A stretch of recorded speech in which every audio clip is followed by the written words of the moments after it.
Do you ever have a moment when God speaks clearly to you through another person? I had one of those moments recently during lunch with friends. As is often the case, our conversation wove in and out of parenting woes and joys, to our children, to what was going on in our faith lives, to our hopes and our struggles, to what was going on in the world. My friend, Kelly, asked me at some point what was new in my ministry. I shared with her how there were some new invitations coming for retreats and speaking that I was not sure if I would say yes to or not. She paused for a few seconds and then questioned me further about my hesitations. I shared with her my fears of being in front of a larger audience, the questions I often get about being a younger woman talking about prayer and spirituality, and my own self-doubt. She listened to me for a bit and then got quiet. Then Callie looked me straight in the eye and said, "Becky, do you know how often we talk about wanting to hear from someone who is living our lifestyle and incorporating faith into our lives, our marriages, our work, and our parenting?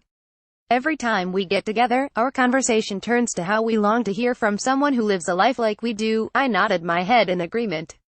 Before she spoke again, Kelly raised her finger, pointed it straight at me, and said, "God is giving you a woman who is living our lifestyle, who is married, who has children, and who has your ministry experience, the chance to speak about it, and you are considering turning it down." I can't believe it. Her words pierced right through my heart and made my heart skip a beat.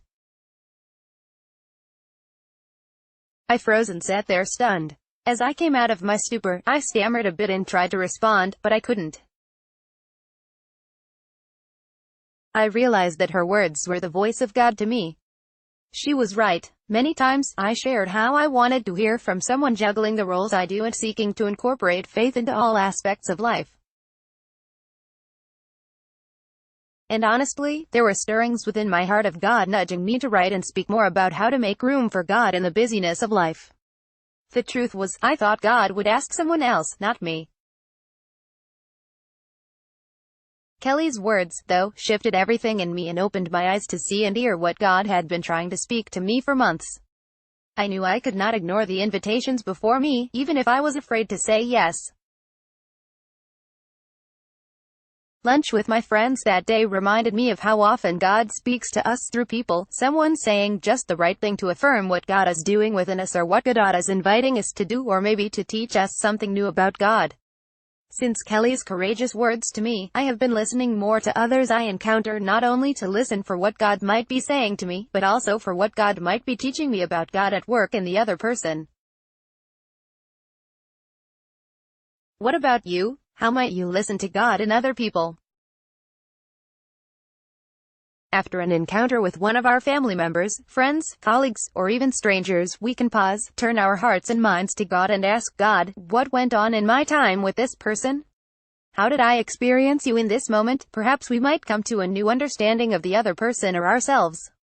Maybe the conversation opened our eyes to understanding a topic in a new way.